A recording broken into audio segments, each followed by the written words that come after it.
Madame, mademoiselle, monsieur, bonjour. Bonjour à ma dulcinée, ma famille, à tout hasard, à mon arc-en-ciel, dont le sien de bon jour me manque. Depuis qu'un inconnu l'a kidnappé pour un autre ailleurs, me volant à jamais ces rares instants privilégiés passés en sa présence, me faisant presque oublier celle des autres. La présence qui aurait pu être plus agréable et constante, sans tous ces gens autour, dont certains partent trop souvent à mon goût, oser se l'accaparer, me privant de ce plaisir. Mais surtout, fréquemment, soit par manque de confiance en moi, je rebroussais chemin, soit je m'appliquais à gâcher ces rares et délicats instants par l'accumulation de toutes les coupables maladresses dont je fus capable. Pis encore, lors de son départ pour cet autre ailleurs, je me suis littéralement sabordé en aveu accompagné de plates excuses aux accents d'adieu, anéantissant par là même définitivement jusqu'au plus infime espoir. C'est-à-dire que je me suis comporté comme un vrai... Pardon. Je crois que je m'égare.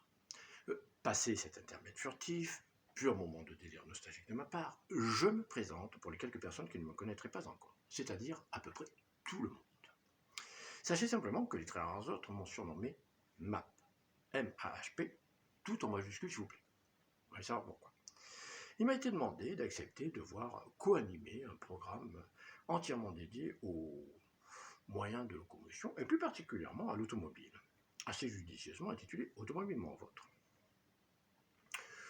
Épisode 1, ou pilote, à votre convenance,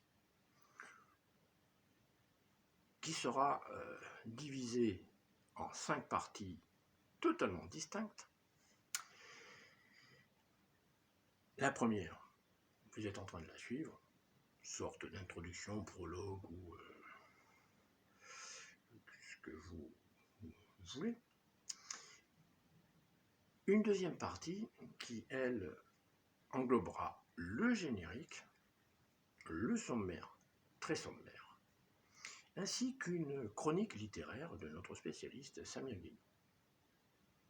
Que vient faire une critique littéraire dans un tel programme, me direz-vous? Eh bien, je pense que les producteurs ont voulu tout simplement déconnecter notre cerveau du pied droit et montrer que nous ne sommes pas tous ceux qui aiment la mécanique et conduire des engins à moteur, ne sont pas tous des abrutis, tout simplement. Et que une petite pause littéraire est toujours la bienvenue.